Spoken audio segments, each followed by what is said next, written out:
हरिओम. आज शनिवार, देवशैनी आषाढी एकादशी, 25 जुलै 2026. सद्गुरू ब्रह्मचैतन्य गोंदवलेकर महाराज आज आपल्याला सांगणार आहेत की भगवंताचं नाम सोडू नका. ऐकूया. संकल्प ही फार मोठी शक्ती आहे. इच्छा जर खरोखर अति प्रबळ झाली तर ती वस्तूला आपल्याकडे खेचून घेतल्याशिवाय राहणार नाही. आणि तसंच भगवंताच्या प्राप्तीसाठी प्रबळ इच्छा धारण केली तर भगवंत भेटतो.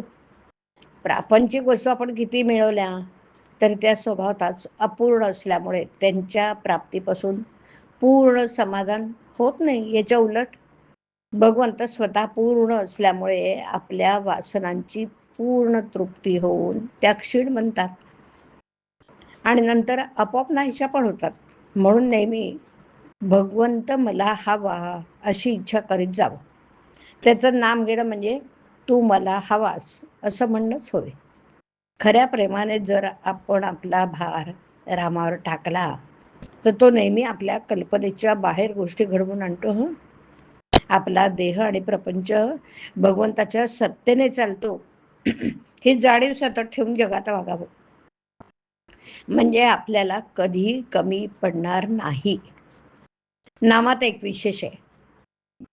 विषयाकरता जरी नाम घेतलं तरी विषय प्राप्त होऊ नये ते आपलं काम. म्हणजे तुमचं मन निर्विषय करणं ते करीतच असतं. म्हणून कशा करता का होईना नाम घ्या, पण निर्विषय होण्याकरता घेतलं तर काम शीघ्र होईल. साधन तेच आणि साध्यही तेच. नामच एक सत्य आहे.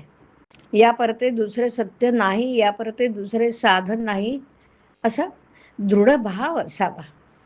आपण कोणचंही कृत्य करीत असताना ज्या करता ते आरंभलं ते जसं नेहमी आपल्या डोळ्यासमोर असतं त्याप्रमाणे नाम घेताना आपण ते कशा करता घेतो त्याची जाणीव अखंड असावी.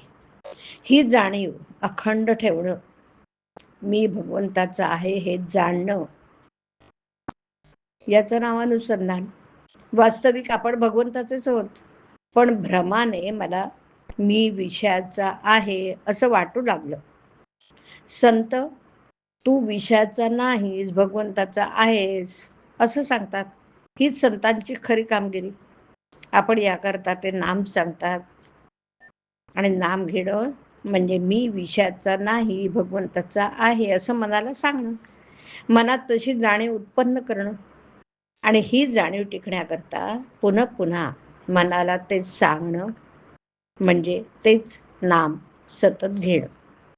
भगवंत खरोखरच मनापासून ज्याला हवाय ना त्याचं काम झालंच पाहिजे. आपल्याला जगातला मान, लौकिक, पैसा, विषय इत्यादी काही नको असं वाटतं का? तसं नसेल तर भगवंत मला हवा आहे असं नुसतं तोंडाने म्हणणं बरोबर नाही. ज्याला भगवंताचं प्रेम जोडायचं असेल त्याने जगाचा नाद सोडायला पाहिजे. जगाच्या मागे लागाल तर आपलं साधन बुडवून बसाल. तुम्ही सतत भगवंताचं नाम घ्यावं आणि मनापासून भगवंताला आळवावं. तुम्ही कितीही पतित असलात तरी पावन होऊन जाल, हा माझा तुम्हाला आशीर्वाद आहे. जो जो संकल्प उठेल तो तो रामस्मरणयुक्त असला पाहिजे. हरिओम. हरिओम तत्सत. हरि.